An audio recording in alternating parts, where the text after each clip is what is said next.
அஸ்ஸலாமு அலைக்கும் வரஹ்மத்துல்லாஹி வபரகாத்துஹு. அல்ஹம்துலில்லாஹி ரப்பில் ஆலமீன் வஸ்ஸலாத்து வஸ்ஸலாமு அலா சய்யிதில் முர்சலீன் வஅலா ஆலிஹி வஸஹ்பிஹி அஜ்மஈன். क़ாலல்லாஹு தஆலா ஃபில் குர்ஆனில் கரீம் வல் ஃபுர்கானில் ஹமீத்.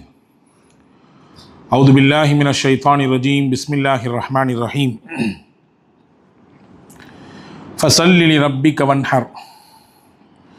وقال نبينا محمد صلى الله عليه وسلم إن الدم ليقع من الله بمكان قبل أن يقع في الأرض فطيبوا بها نفسا. اللهم صل على سيدنا محمد وعلى آل سيدنا محمد وأنزله المقعد المقرب عندك يوم القيامة. எல்லாம் வல்ல அல்லாஹுவின் திருப்பெயர் போற்றி புகழ்ந்து அன்னல் முஹம்மது முஸ்தபா ரசூலுல்லாஹி ஸல்லல்லாஹு அலைஹி வஸல்லம் அவர்கள் மீது, அவர்களை பின்பற்றிய சத்திய சஹாபாக்கள், நல்லோர்கள், சுகதாக்கள், சாலிஹீன்கள், குறிப்பாக இந்த ஜும்மாவின் அவைக்கு வருகை இருந்திருக்கிற வர இருக்கிற எல்லா மக்களின் மீதும் எல்லாம் வல்ல அல்லாஹுவின் பேரருளும் பெரும் கரிசனமும் என்றென்றும் நிறைவாக நின்று நிலவட்டுமாகுக. ரப்புல் ஆலமீன் அல்லாஹ் நம்முடைய பாவங்களை, தவறுகளை மன்னித்து அவனுக்கு பிடித்தமான பொருத்தமான நல்லடியார்கள் கூட்டத்திலே என்றும் நம்மை இணைத்துக் கொள்வானாக. நீண்ட ஆயுளையும் நோயற்ற வாழ்வையும் மருத்துவமனையின் அனைத்து விதமான துன்பதுயரங்களும் செலவினங்களையும் விட்டு உங்களையும் என்னையும் எல்லா மக்களையும் அல்லாஹ் காத்து ரட்சிப்பானாக. அல்லாஹுவின் ஆலயமாம் புனித காபாவையும் அண்ணல் பெருமானார் ஸல்லல்லாஹு அலைஹி வஸல்லம் அன்னவர்களுடைய புனிதமான ரவுதாவையும் மீண்டும் மீண்டும் தரிசிக்கின்ற, ஹஜ்ஜி செய்கிற, உம்ராவிற்கு வருகிற நசீபை அல்லாஹ் நம் எல்லோருக்கும் வழங்கி கொண்டே இருக்கட்டுமாக. உலகை விட்டு நம் மூச்சு அடங்கும் நேரம் லா இலாஹ இல்லல்லாஹ் முஹம்மது ரசூலுல்லாஹ் என்ற கலிமாவை சொல்லி நமக்கான சொர்க்கத்தின் இடத்தை இங்கிருந்து கண்ட வண்ணம் திருப்தியோடு அல்லாஹுவின் திருப்பொருத்தத்தோடு உடலை விட்டு உயிர் பிரிவதற்கு அல்லாஹ் நம் யாவருக்கும் தௌஃபீக் செய்வானாக. ஆமீன் யா ரப்பல் ஆலமீன். கண்ணியத்திற்கும் மரியாதைக்கும் உரிய சகோதரர்களே, பாசத்திற்குரிய மூமின்களே, புனிதமான துல்ஹஜ் மாதத்தினுடைய முதல் ஜும்மாவிலே நாம் வீற்றிருக்கிறோம். சற்றேறக்குறைய உலகில் பல நாடுகளிலிருந்து, பல பாகங்களிலிருந்து இவ்வருடம் புனித யாத்திரையான ஹஜ் யாத்திரையை நிறைவு செய்வதற்காக வேண்டி சென்ற ஹாஜிகள் ஏகதேசம் தங்களுடைய ஹஜ்ஜி கடமையை நிறைவேற்றுவதற்காக வேண்டி தயார் நிலையில் இருக்கிறார்கள். நாளை இரவு அல்லது நாளை இரவின் பிந்திய நேரத்திலே மினாவை நோக்கி அவர்கள் நகர தயாராக இருக்கிறார்கள்.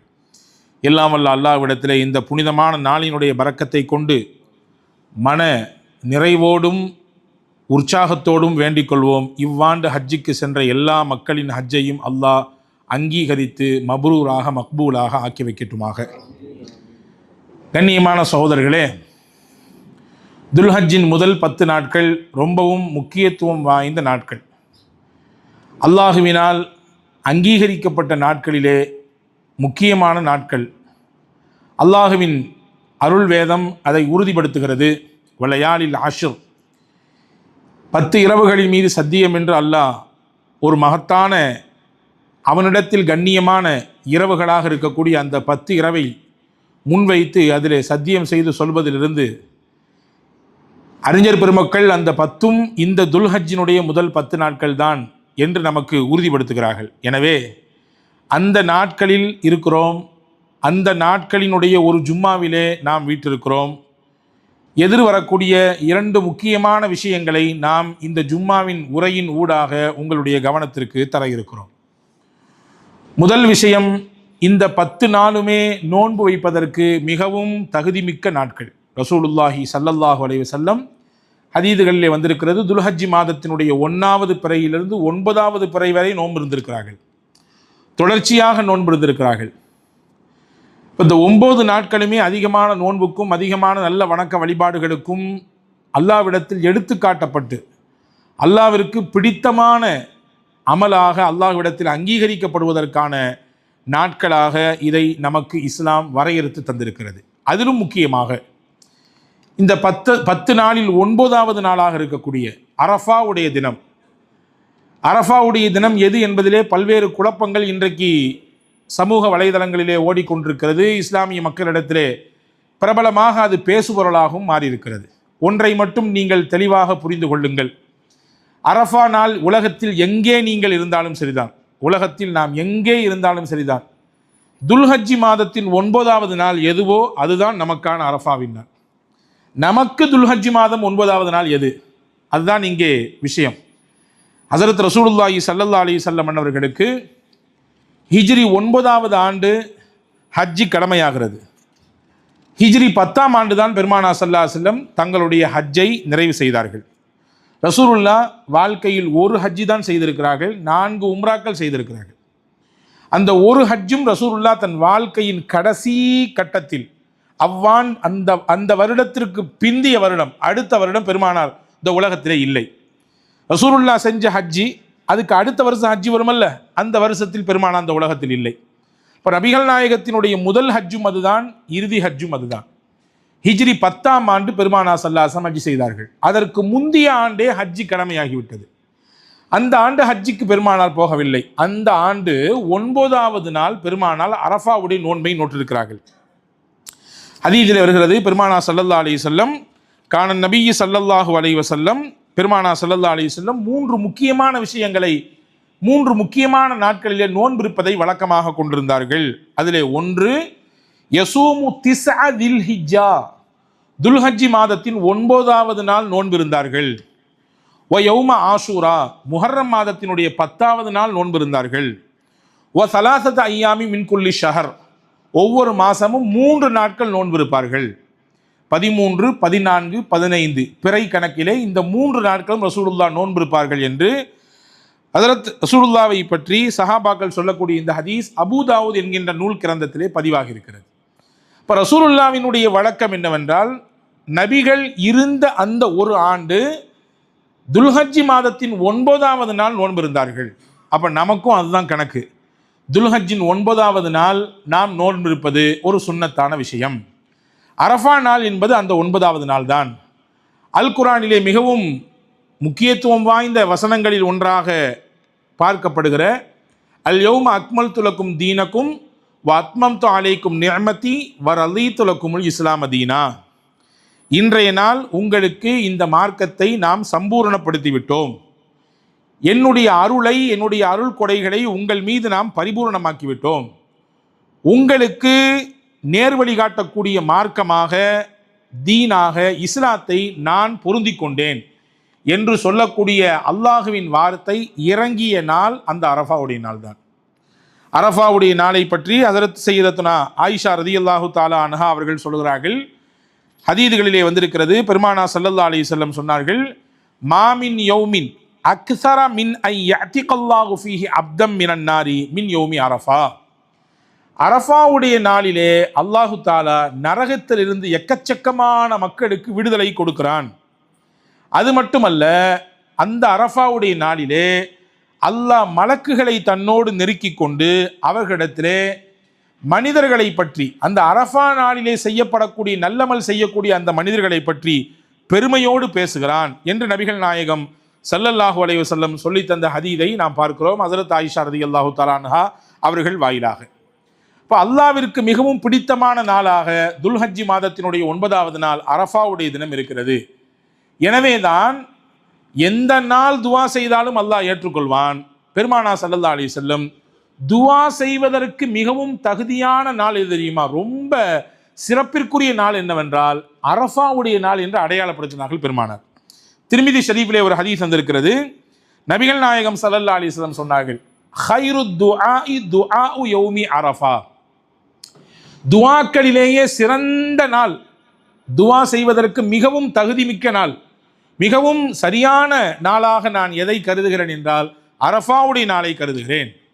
அரஃபாவுடைய நாளில் கேட்கக்கூடிய துஆவுக்கு அல்லாஹ்விடத்தில் மிகுந்த வலிமை இருக்கிறது, அல்லாஹ் அதை ஏற்றுக்கொள்வதற்கு மிக நெருங்கி வந்திருக்கிறான் என்று சொல்லிட்டு, நானும் எனக்கு முன்னால் இருந்த நபிமார்களும் ஓதிய துஆக்களிலேயே சிறந்த துஆ என்று ரசூலுல்லாஹி ஸல்லல்லாஹு அலைஹி வஸல்லம் லா இலாஹ இல்லல்லாஹு வஹ்தஹு லா ஷரீக லஹு லஹுல் முல்கு வ லஹுல் ஹம்த் யுஹ்யி வ யுமீத் வ ஹுவ அலா குல்லி ஷைஇன் கதீர், இந்த துஆவை அதிகம் அதிகம் அரஃபாவுடைய நாளிலே ஓதிக்கொள்ளுங்கள் என்பதை பெருமானார் ஸல்லல்லாஹு அலைஹி வஸல்லம் அவர்கள் நமக்கு சொல்லித் தருகிறார்கள். இந்த ஹதீஸிலிருந்து நாம் தெரிய வேண்டிய விஷயம், அரஃபாவுடைய நாள் என்பது அல்லாஹ்விடத்தில் எவ்வளவு மேன்மையானது என்றால், அடியார்கள் கேட்கக்கூடிய துவாவுக்கெல்லாம் பதில் கொடுக்கக்கூடிய நாளாக அந்த அரஃபா நாள் இருக்கிறது. காரணம் என்னவென்றால், அரஃபாவுடைய நாளிலே ஷைத்தானுக்கு மிகப்பெரிய கேவலம் ஏற்படுகிறது, அவமானம் ஏற்படுகிறது, தலைக்குனிவு ஏற்படுகிறது.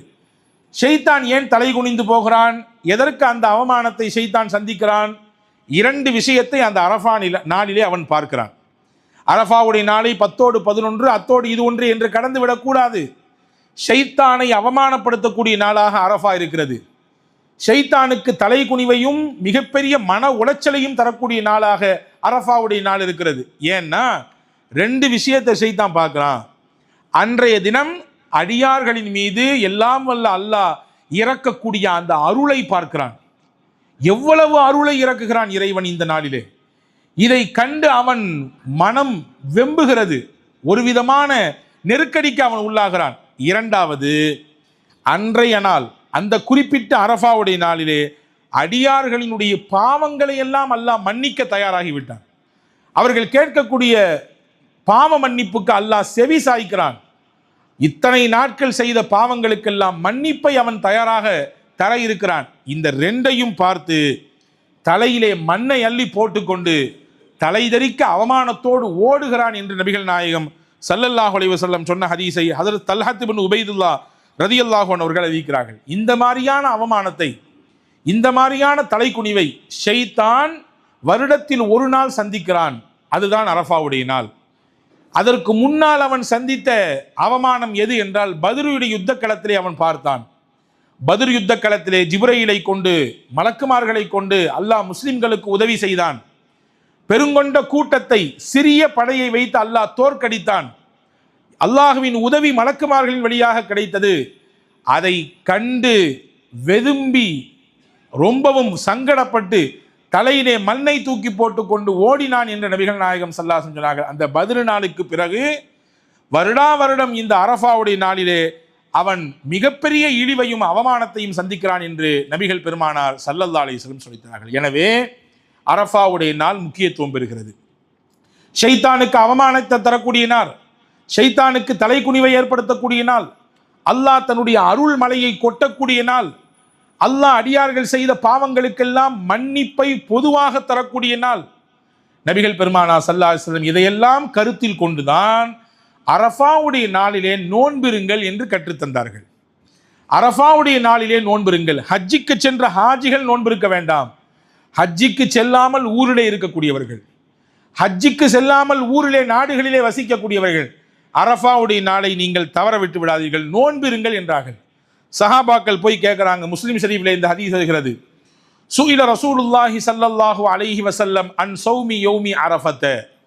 அரஃபாவுடைய நோன்பை பற்றி ரசூலுல்லாஹ்விடத்திலே கேட்கப்பட்டது. ரசூலுல்லாஹ் சொன்னார்கள், யுகஃபிரு சனத்தல் மாதியா வஸ் சனத்தல் காபிலா.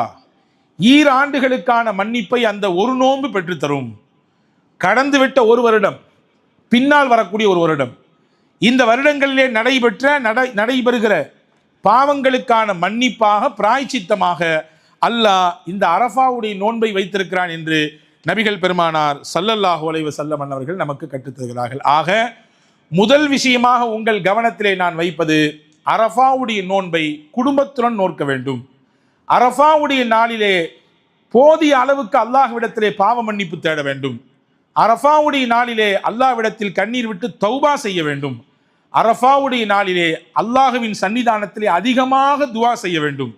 அரஃபாவுடைய நாளிலே எந்த நல்ல காரியங்களை உங்களால் அதிகப்படுத்த முடியுமோ, இதை என்னால் அதிகரித்து செய்ய முடியும், என்னால் குர்ஆனை அதிகம் ஓத முடியும், என்னால் திக்ர் அதிகம் செய்ய முடியும், என்னால் இந்த நாளிலே பிரத்யேகமாக யாருக்காவது உதவி செய்ய முடியும், யாருக்காவது தான தர்மங்கள் செய்ய முடியும் என்றிருந்தால் கூடுதலாக அந்த அமலை செய்துவிட்டு எல்லாம் வல்ல அல்லாஹ்விடத்திலே அந்த அரஃபாவுடைய நாளினுடைய இறுதி கட்டமாக இருக்கிற நோன்பு திறக்கிற நேரத்திலே முக்கியமாக அல்லாஹ்விடத்திலே துவா செய்ய நாம் கடமைப்பட்டிருக்கிறோம். எனவே அரஃபாவுடைய நோன்பு என்பது மகத்தானது. வருடத்தில் ஒரு நாள் கிடைத்தாலும் ஈராண்டுகளுக்கான பாவ மன்னிப்பை பெற்றுத் தருகிற ஒரு மகத்தான நாளாக அந்த அரஃபாவுடைய நாள் இருக்கிறது. எனவேதான் நபிகள் பெருமானார் ஸல்லல்லாஹு அலைஹி வஸல்லம் சொன்னார்கள், ஹஜ் என்றால் என்ன?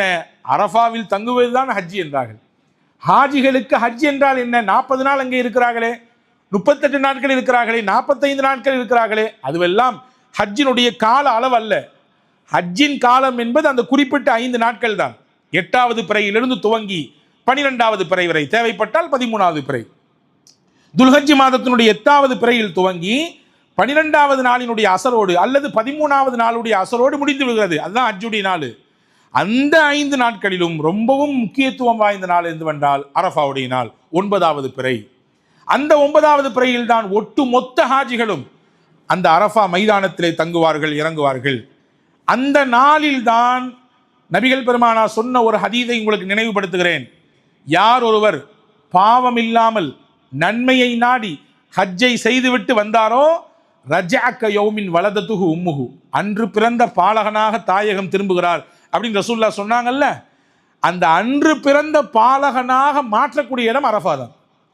அந்த நாளில் தான் அல்லாஹு தாலா அங்கே வந்திருக்கக்கூடிய ஒட்டுமொத்த ஹாஜிகளுடைய பாவத்தை மன்னிப்பான். இமாம் கஸாலி ரஹ்மத்துல்லாஹி எழுதுறாங்க, அந்த அரஃபாவுடைய நாளில் ஒருத்தர் நினைக்கிறாரு, அரஃபாவில் போய் உட்கார்ந்துட்டு நான் எம்புட்டு பாவம் பண்ணியிருக்கேன் தெரியுமா, நான் எவ்வளவு தப்பு பண்ணியிருக்கேன் தெரியுமா, எவ்வளவு மோசடி என்னுடைய வாழ்க்கையில் நடந்து போச்சு தெரியுங்களா, என்னையெல்லாம் அல்லாஹ் மன்னிப்பானா அப்படின்னு ஒரு கேள்விக்கணையோடு அரஃபாவிலே இருந்தால் அவரை விட பெரிய பாவி வேற யாரும் இல்லை. அவ பாவம் பண்ணது பெருசு இல்லைங்க, என் பாவத்தை அல்லாஹ் மன்னிப்பானா அந்த இடத்துல அப்படின்னு நினைச்சாருன்னா, அருமை ஹஜ்ரத் இமாம் கஸாலி சொல்கிறார்கள், அவரை விட பெரிய பாவி யாரும் இல்லை. காரணம், ஒட்டுமொத்தமாக ஹோல்சலாக மன்னிப்பை தருகிற இடம் அது. அரஃபா மைதானம் என்பது ஒட்டுமொத்தமாக எல்லாருக்கும் பாவ மன்னிப்பை வழங்கக்கூடிய இடம் அது.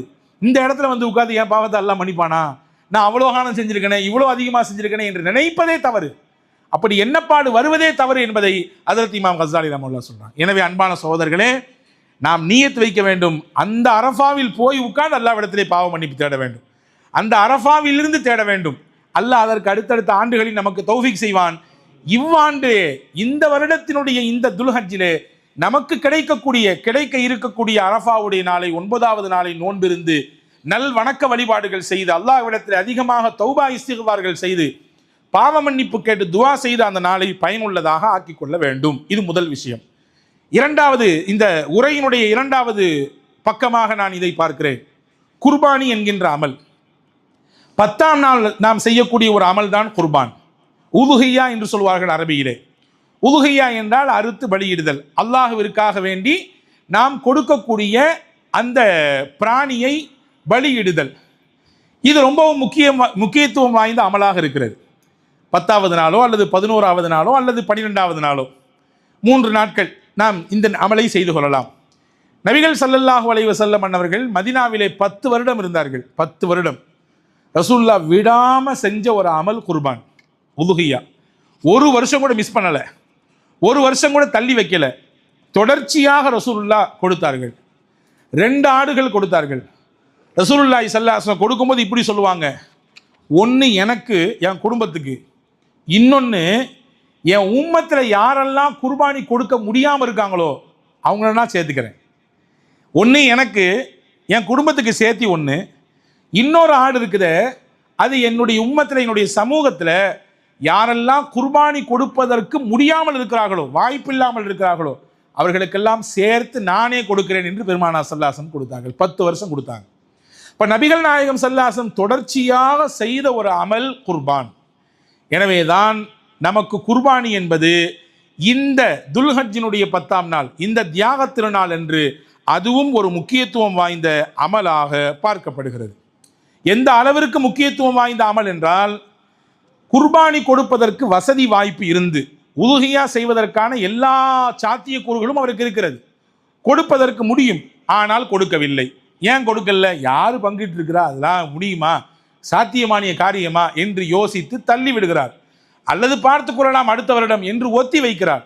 ரசூலுல்லாஹ் சொன்னாங்க, ஃபலா யகுர்பன்ன முஸல்லானா, அவர் குர்பானி கொடுக்க சக்தி இருந்தும் கொடுக்கலல்ல, தொழுகைக்கு பள்ளிவாசலுக்கு வர வேண்டாம், ஈது பெருநாளை கொண்டாடுவதற்கு பள்ளிவாசலுக்கு வர வேண்டாம். ஈது திருநாள் என்பது எல்லாரும் இறை இல்லத்திலே ஒன்று கூடக்கூடிய நாள்.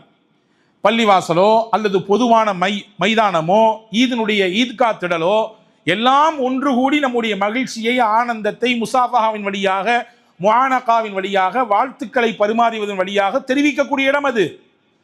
திருநாள் முஸ்லிம்களுக்கு 2 முக்கியமான ஈத் இருக்கிறது. ஒன்று ஈதுல் ஃபித்ர், இன்னொன்று ஈதுல் அத்ஹா. ரமதான் ஈகை திருநாள், இந்த துல்ஹஜ் மாதத்தில் வரக்கூடிய தியாக திருநாள் ஈதுல் அத்ஹா.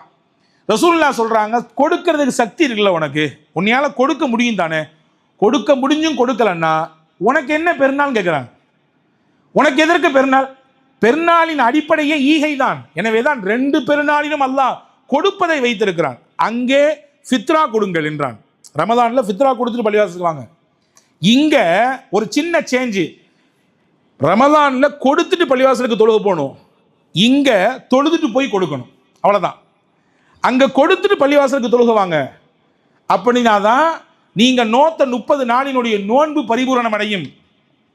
இங்கே தொழுது முடித்து விட்டு போய் கொடுங்கள்.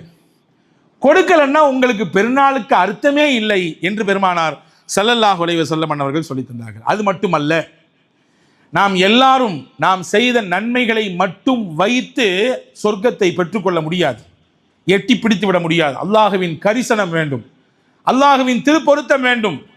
நபிகள் பெருமானார் ஸல்லல்லாஹு அலைஹி வஸல்லம் சொன்ன ஹதீஸ் ஒன்று இருக்கிறது, அல்லிமு லஹாயாக்கும் ஃபஇன்னஹா அல ஸிராத்தி மதாயாக்கும். நீங்கள் குர்பானி கொடுப்பதற்கு நல்ல பிராணியை தேர்வு செய்யுங்கள், நல்ல குட்டிகளை தேர்வு செய்யுங்க. நீங்கள் ஆடு கொடுப்பதாக இருந்தாலும் சரிதான், இதர பிராணிகளை கொடுப்பதாக இருந்தாலும் சரிதான், மாடோ ஒட்டகமோ அதிலே நீங்கள் ஷேர்ல சேர்ந்து கொண்டாலும் சரிதான், கொடுக்கப்படக்கூடிய பிராணி நல்ல கொழுத்ததாக, நல்ல பார்ப்பதற்கு கண் குளிர்ச்சியாக இருப்பதை போன்று நீங்கள் தேர்வு செய்யுங்க. ஏன் தெரியுமா? ஏன் அப்படி தேர்வு செய்ய சொல்ற தெரியுமா? சிராத்துல் முஸ்தகீமை கடப்பதற்கு அந்த பிராணி தான் உங்களுக்கு வாகனமாக இருக்கும்.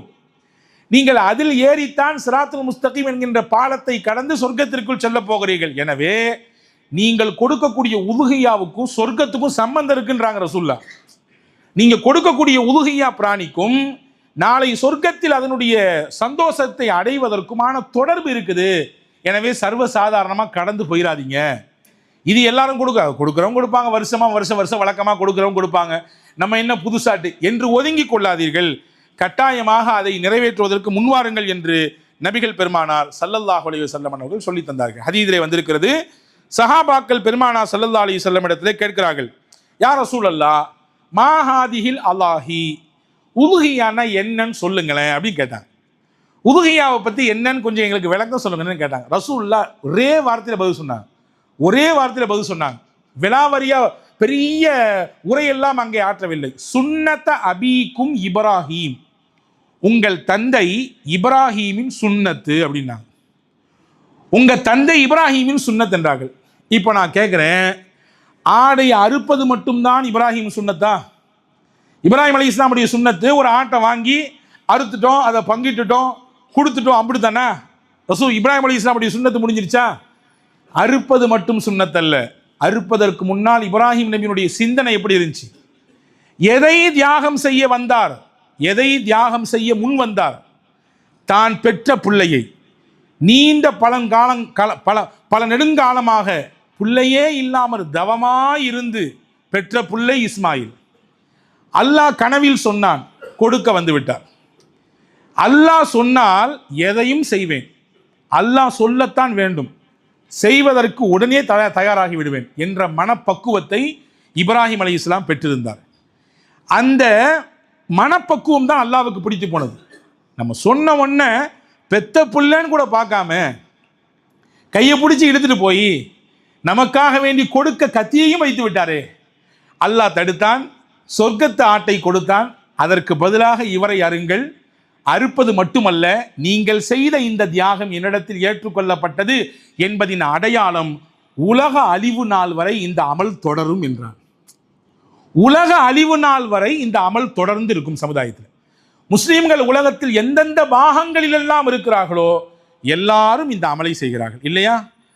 அது ஐரோப்பாவாக இருந்தாலும் சரிதான், அல்லது இதர நாடுகளாக இருந்தாலும் சரிதான், நம்முடைய நாடாக இருந்தால் எங்கே இருந்தாலும் துல்ஹஜ் மாதத்திலே முஸ்லீம்கள் செய்யக்கூடிய முக்கியத்துவம் வாய்ந்த அமல் ஒன்று, அது குர்பான், உல்ஹியா. இப்போ இங்கே என்ன நம்ம பார்க்கணும்னா, இப்ராஹிம் அலைஹிஸ்ஸலாமின் அறுப்பது மட்டும் சுன்னத்தல்ல, அதற்கு முன்னால் அவர்களின் மனநிலைமை, நமக்கு அந்த மனநிலைமை வேண்டும்.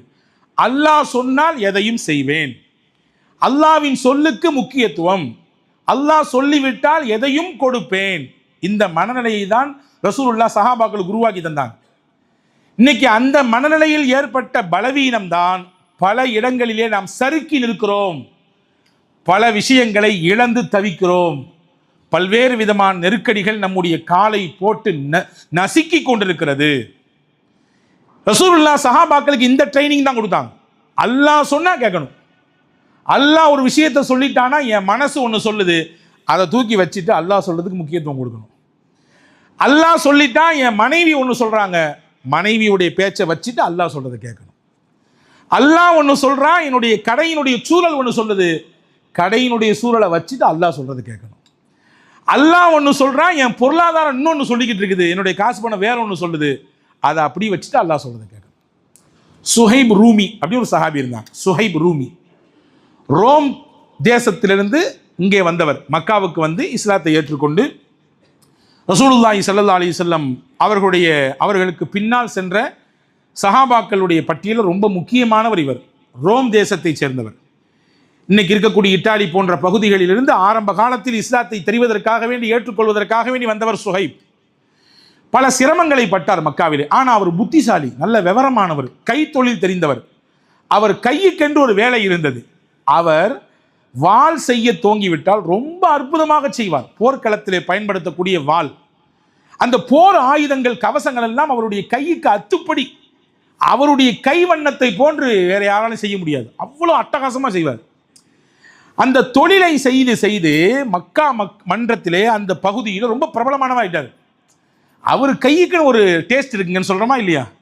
எங்கள் வீட்டம்மா கைக்குன்னு ஒரு டேஸ்ட் இருக்குது, அந்த அம்மா செஞ்ச மாதிரி வராதுன்னு சொல்கிறோமா இல்லையா? அப்படிலாம் சொல்கிறது இல்லையா? சொல்கிறது உண்டு. அப்போ ஸல்லல்லாஹு அலைஹி வஸல்லம் சஹாபாக்களில் இந்த முக்கியத்துவம் வாய்ந்த சஹாபி சுஹைப் அந்த போர்க்கவசங்கள் செய்து செய்து ஒரு குறிப்பிட்ட காலத்தில் நல்ல வருமானம் பார்த்தார். ரசூலுல்லாஹி ஸல்லல்லாஹு அலைஹி வஸல்லம் இஸ்லாத்தை ஏற்றுக்கிட்டு ஒரு குறிப்பிட்ட காலம் வந்துச்சு. ரசூலுல்லாஹ் மதீனாவுக்கு போகிறாங்க. எல்லாரும் மதீனாவுக்கு கொஞ்சம் கொஞ்சமாக ஷிஃப்ட் ஆகி அப்படியே ஹிஜ்ரத் கிளம்பி போய்கிட்டு இருக்கிறாங்க. இப்போ இவருக்கும் என்ன மனசு அப்படின்னா, நாமும் இங்கே இருந்து என்ன செய்யறது? நம்முடைய இதய தூதர் முகமது ஸல்லல்லாஹு அலைஹி வஸல்லம் அங்கே போயிட்டாங்க, இதுக்கு மேலே இங்கேருந்து என்ன பண்ணுறது, நம்மளும் கிளம்பிடலாம் போயிடலான்னு சொல்லி இவர் மூட்டை முடிச்சு ஜாமான்லாம் கட்டி எடுத்துட்டு கிளம்பி போயிட்டார். போகிற வழியிலேயே பின்னாடி 4 மக்காவினுடைய முக்கியமான தலைகள் துரத்தி போய் சுஹைபை பிடிச்சிட்டாங்க. பிடிச்சிட்டு எங்கே போகிறேன்னு கேட்டான். என்ன கேள்வி இது? போகிறதுக்கு கூட உரிமை இல்லையா? நடமாடுறதுக்கு கூட உரிமை இல்லையா? இன்னைக்கு அப்படி தானே ஆகிப்போச்சு. இன்னைக்கு நடமாடுறதுக்கு உரிமை இல்லை, சுதந்திரமாக ஒரு கருத்தை பேசுறதுக்கு உரிமை இல்லை, சுதந்திரமாக ஒரு விஷயத்தை சாப்பிட்றதுக்கு உரிமை இல்லை. அந்த அளவுக்கு நாடினுடைய நிலைமை மிக நெருக்கடியில் போய் தள்ளப்பட்டிருக்கு. அதனால தான் காக்ரோச் 10 நாளில் 20 பில்லியன் வந்துட்டான் இல்லையா? காக்ரோச் கட்சி தெரியுமில்லங்க, சோசியல் மீடியாவில் இன்றைக்கி ரொம்ப பிரபலமாக தானே பேசப்பட்டு இருக்குது. பிஜேபிக்கு ஆப்போசிட்டாக சிஜேபி உருவாகி இளைஞர்களுடைய அந்த அந்த அந்த போக்கை பார்த்து இன்னைக்கு அந்த சோசியல் மீடியாவுடைய பக்கமே தடை செய்யப்பட்டு விட்டது. எதுக்கு சொல்ல வரேன்னா, உரிமைகள் மீறப்படும் பொழுது, உரிமைகள் தடுக்கப்படும் பொழுது வாழக்கூடிய அந்த காலகட்டத்திலே தானாக ஒரு எழுச்சி பிறக்கும். அதில் சுஹைப் கேட்கணும், நடமாடக்கூட கூடாதா? நடமாடலாம், எங்கே போகிற சொல்லு? மதீனாவுக்கு போகிறேன். அதெல்லாம் சரிதான், நீ எங்கள் ஊருக்கார் கிடையாது. ஆமாம் தானே? ஆமாம். ரோம்லேருந்து வந்த ஆள். ஆமாம். பின்ன அதுக்கு என்ன? ரோம்லேருந்து எங்கள் ஊருக்கு வருவேன், நான் கொடுத்த காசெல்லாம் வாங்கி வாங்கி நல்லா சம்பாதிச்சு நிறைய சேர்த்து வச்சுக்குவேன். இப்போ எங்களுக்கு ஆப்போசிட்டாக முகமது போகிறாரு, அவருக்கு பின்னாடி நீ போய் நாங்கள் கொடுத்து வளர்ந்த ஆள் நீ, எங்களுக்கு ஆப்போசிட்டாக எங்களுக்கு எதிராக நீ வேலை பார்க்க போறியாகும் அப்படிங்க. சுற்றி வளைச்சி பேசாதீங்க, கதை என்ன சொல்லுங்கன்னு கேட்டார் சுஹைப். நீ இங்கேருந்து போகணுன்னா எங்கள்கிட்ட வாங்கினால காசு சம்பாத்தியம் அதை எல்லாத்தையும் கொடுத்துட்டு போ. எம்பிட்டு சம்பாதிச்சு அந்த ஊரில் இருந்து எவ்வளோ சொத்து பத்து வாங்கினியோ எல்லாத்தையும் எடுத்து வச்சுட்டு போ. நீ போகிறதில் தடை செய்ய மாட்டோம். எங்கள் ஊருக்கு வந்து சம்பாதிச்ச, எங்கள் ஊர் தான் உனக்கு சாப்பாடு போட்டுச்சு, எங்கள் ஊர் காசை தான் நீ உழைப்பு இருக்குது, அதெல்லாம் மாற்றுக்கிறது இல்லை. ஆனாலும் நீ உயர்ந்து நிற்கிறது எல்லாமே எங்கே காசாச்சு? இப்படி தான் விஷயமா? ஆமாம். ஒன்றும் இல்லை, என் வீடு இருக்குல்ல. ஆமாம் இருக்குது. அந்த வீட்டில் பிற்பகுதியில் ஒரு மரம் இருக்குது. சரி, அந்த மரத்துக்கு கீழே ஒரு சின்ன ஒரு இடம் இருக்குது. அந்த இடத்த நல்லா தோண்டுங்க, தோண்டி பாருங்கள், உள்ளே நான் இதனால் வரையும் சேர்த்து வச்ச காசெல்லாம் உள்ள புதையெல்லாம் வச்சுருக்கேன், எடுத்துக்கங்க போங்க அப்படின்னு. இவங்க எல்லாம் கேட்டுட்டு வேக வேகமாக ஊட்ட போக்க நடக்கிறான். அந்த ஊட்ட பார்க்க நடக்கிற 4 பேரில் ஒருத்தன் சொன்னால், அவர் தான் தப்பிக்கிறதுக்கு எதையாவது சொல்லி நம்மளை திருப்பி விட்டுருக்கியான், நீங்களும் கேட்டுட்டு வேக வேகமாக அங்கே வர்றீங்களே. அதில் இன்னொருத்தர் சொன்னாராம், அந்த 4 பேரில், அப்படிலாம் சொல்லாத, முகம்மது மட்டும் பொய் சொல்ல மாட்டான்னு நினைக்கிறியா? முகம்மதை ஃபாலோ பண்ணக்கூடிய யாரும் பொய் சொல்ல மாட்டாங்க. முகமதை ஃபாலோ பண்ணுற யாரும் பொய் சொல்ல மாட்டாங்க, வாங்க தேடி பார்ப்போம்னு சொல்லி தேடி பார்த்தாங்க. அப்படி அவர் சொன்ன அந்த இடத்திலேயே அவர் சொன்ன மாதிரியே ஒரு பெரிய பெட்டிக்குள்ளே அவர் சேர்த்து வைத்த காசுகள், தங்க நகைகள் எல்லாம் இருந்தது, எடுத்துக்கொண்டார்கள். இங்கே நான் சொல்ல வரக்கூடிய செய்தி, சுஹைப் ரலியல்லாஹு அன்ஹு ஒட்டு மொத்தத்தையும் இழந்துவிட்டு தன்னந்தனியாக வெறும் கையோடு மதீனாவுக்கு போனார். ரசூலுல்லாஹ் அவருக்கு கொடுத்த பட்டம் என்ன தெரியுமா? அந்த செய்தியை ஃபுல்லாக வஹீயின் மூலமாக ரசூலுல்லாஹ் அங்கே சொல்லிட்டான், அல்லாஹ் இப்படி இப்படி இப்படி இப்படி சமாச்சாரம் அப்படின்னு. ரசூலுல்லாஹ் அவரை பார்த்தவொன்னு சொன்னாங்க, ரபிஹ, அல்லாஹ் உங்களுடைய வியாபாரத்தை பரக்கத் செஞ்சுட்டான், நல்ல வியாபாரம், உங்களுக்கு கடுமையான லாபம் இருக்குது, உங்களுக்கு லாபமா, எங்க லாபம் அப்படின்னு அங்கே தேடலை. ரசூலுல்லாஹ் சொன்னாங்க, இந்த லாபத்தை அல்லாஹ் ஆகிரத்தில் தருவான். நீங்கள் கொடுத்தீங்கல்ல, மொத்தத்தையும் கொடுத்தீங்கல்ல, நான் என்னுடைய வழியை நீங்கள் விடுங்க, நான் போகிறது தூய்மையான நோக்கம், அல்லாஹ்வின் ரசூலை போய் அடைய போகிறேன், இந்த வழியை தடுக்காதீங்க, இந்த தடுத்தா இதுக்கு நான் என்ன விலை கொடுக்கணும், நீ சம்பாதிச்சதெல்லாம் கொடுக்கணும், கொடுத்துட்டு போகிறேன், அது பெரிய விஷயமே கிடையாது, எனக்கு அல்லாஹ்வின் ரசூலும் அல்லாஹ்வினுடைய உத்தரமே வேணும் என்று சொல்லிவிட்டு போனார். இந்த மனநிலைமை யாருக்கு வரும்? எங்க அது நாள் வரை உழைச்சது, சம்பாதிச்சது, வேர்வை சிந்தனது, அம்புட்டு கஷ்டம். ஒரு பற்றையில் உட்கார்ந்து வேலை பார்க்கறது சாதாரண காரியமா? ஒரு பற்றையில் உட்கார்ந்து இரும்பை உருக்கிறது அல்லது அந்த இரும்பை மாத்துறது, ஒடிக்கிறது சாதாரண விஷயமா? வெரி ஹார்ட் ஒர்க், ரொம்ப கடினமான பணி அது. அந்த பணியை செய்து உழைத்து சம்பாதித்தவர் மொத்தத்தையும் அல்லாஹ்விற்காக கொடுக்கிறார். இந்த மனநிலைமை எப்படி அவருக்கு வந்ததென்றால், அருமை நாயகம் முஹம்மது ரசூலுல்லாஹி ஸல்லல்லாஹு அலைஹி வஸல்லம் உருவாக்கின விதம் அது. அல்லாஹ் சொன்னா எல்லாத்தையும் கொடுக்கணும், அல்லாஹ் சொன்னா அதை கேட்கணும் அப்படின்ற உயர்ந்த பண்பை இந்த உதுகியா நமக்கு கற்றுத்தருது. அதான் பெரிய பாடம். நாம உதுகியா கொடுக்கும் பொழுது அந்த சிந்தனை வர வேண்டும், அந்த இறைச்சியை வாங்கும் பொழுது அந்த சிந்தனை வர வேண்டும், அதற்காக வேண்டி முயற்சி மேற்கொள்ளும் பொழுது அந்த சிந்தனை வர வேண்டும். யா அல்லாஹ், இப்ராஹிம் நபிக்கு இருந்த சிந்தனை எனக்கும் வர வேண்டும், அதற்காக வேண்டிதான் இந்த பிராணியை நான் கொடுக்கிறேன். இன்னைக்கு கடமையாக மாறிவிட்டது அன்பர்களே, வருத்தப்பட வேண்டிய விஷயம் தான், சொல்லித்தானே ஆக வேண்டும். சில விஷயம் கசப்பாக தான் இருக்கும், இருந்தாலும் பேசுறத பேசித்தான் ஆகணும். இந்தா புடி காசு, எங்கேயாவது கொடுத்துரு, இங்கே கொடுத்தா எவ்வளவு, இங்கே கொடுத்தா 5000 ரூபாய், சரி அப்போ ராஜஸ்தானில் கொடுத்தா அங்கே 1500 ரூபாய், அப்போ அதை போடு. இங்கே கொடுத்தா 5500, அங்கே 1500, அப்போ 6 பேர் சேர்ந்து கொடுத்துடலாம், கொடுத்துருங்க. அங்கே சம்பிரதாயமாக இன்று குர்பானி மாறிவிட்டதோ என்ற அச்சப்பாடு இருக்கிறது. அது சம்பிரதாயம் அல்ல, அந்த குர்பானி என்பது உணர்வோடு கலந்த விஷயம், ஈமானோடு கலந்த விஷயம். எனவே தான் நீங்கள் கொடுக்கக்கூடிய பிராணியை 2 நாட்களுக்கு முன்னால் வாய்ப்பு இருந்தால் பிடித்து வளருங்கள், அதற்கு சாப்பாடு கொடுங்கள், அதற்கு புல் கொடுங்கள், அதை வளருங்கள். யார் ரசூலுல்லாஹ் இதனால என்ன கிடைக்குன்னு கேட்டாங்க ரசூலுல்லாஹ். சஹாபாக்கள், ஒவ்வொரு முடிக்கும் நன்மை உண்டு நாங்கள் ரசூலுல்லாஹ், ஒவ்வொரு முடிக்கும் நன்மை. அந்த ஆட்டில இருக்கக்கூடிய ரோமங்கள் எத்தனை, அத்தனை நன்மை அல்லாஹ் உங்களுக்கு தருவான். அதுல ஏக்கம் கொண்டதுனால தான் சஹாபாக்கள் எப்படி கொடுத்தாங்கன்னா, அப்படி கொளுத்து நிற்கக்கூடிய ஆட்டை போய் பார்த்தார்கள். இன்னைக்கு நம்ம போகும்போதே பேசுறோம், பேரம் பேசுறது தப்பு இல்லை, ரொம்ப கம்மியா எங்க கிடைக்கும் அதை போய் கொஞ்சம் குறையா இருந்தாலும் வாங்கிட்டு வந்துடுறோம். அங்கே குறை முன்னிலைப்படுத்தப்படக்கூடாது. எப்படி இருக்கிறது பார்வை தோற்றம், அதனுடைய அமைப்பு எப்படி இருக்குது, நாளைக்கு நான் பயணப்படணும், இதுல நான் தான் ஏறி சொர்க்கத்துக்கு போக போறேன், அப்ப என்னுடைய வாகனத்தை எவ்வளவு சரியான முறையில் தேர்வு செய்யணும், இங்க லோக்கல்ல ஓட்டுறதுக்கு எவ்வளவு சரியான முறையில் வாகனத்தை வச்சுக்கிறோம், எத்தனை சர்வீஸ் கொண்டு போய் விடுறோம், ஃபேமிலியை கூட்டு ஒரு ட்ரிப்பு போகிறோம் வெளியூருக்கு, போகிறதுக்கு முன்னாடி கார் போய் சர்வீஸ் விட்டு ஏதாவது விஷயம் ஏதாவது முன்ன பின்ன இருக்கா எல்லாத்தையும் சரி செஞ்சுருங்க. ஏன்னா நீண்ட தூரம் பயணப்பட போகிறோம், இடையில எங்கேயா நின்றக்கூடாது. பார்க்குறோமா இல்லையா? சொர்க்கத்திற்கான வாகனம் என்றார்கள் பெருமானா ஸல்லல்லாஹு அலைஹி வஸல்லம். அதை நாம் எவ்வாறு தேர்வு செய்ய வேண்டும், எப்படி உளமுருகி அந்த அமலை செய்ய வேண்டும், எப்படி ஈமான் கலந்த எண்ணத்தோடு அந்த அமலை நிறைவேற்ற வேண்டும் என்பதை நபிகள் பெருமானா ஸல்லல்லாஹு அலைஹி வஸல்லம் ரொம்ப அருமையாக கற்றுத்தருகிறார்கள். எனவே அப்படிப்பட்ட மகத்தான அமலை செய்வதற்கான நாள் தான் துல்ஹஜ்ஜி மாதத்தினுடைய 10ஆம் நாள் யௌமுன் நஹர். அந்த நாளிலே இன்ஷா அல்லாஹ் இந்த எண்ணத்தோடு, இந்த தியாக மனப்பான்மையோடு, இந்த ஈமானிய நல் உணர்வோடு அந்த அமலை செய்ய வேண்டும். எல்லாம் வல்ல அல்லாஹ் அப்படிப்பட்ட சிறந்த சிந்தனையோடு நல்லமல் செய்கிற நசீபை உங்களுக்கும் எனக்கும் எல்லா மக்களுக்கும் வழங்கி அருளட்டுமாக. ஆமீன். பிஹக்கி சையதுனா முஹம்மதின் வாலிஹி வஸ்ஹாபி அஜ்மஈன். வாஹிரு தாவானா அனில் ஹம்துலில்லாஹி ரப்பில் ஆலமீன். அஸ்ஸலாமு அலைக்கும் வரஹ்மத்துல்லாஹி வபரகாத்துஹு.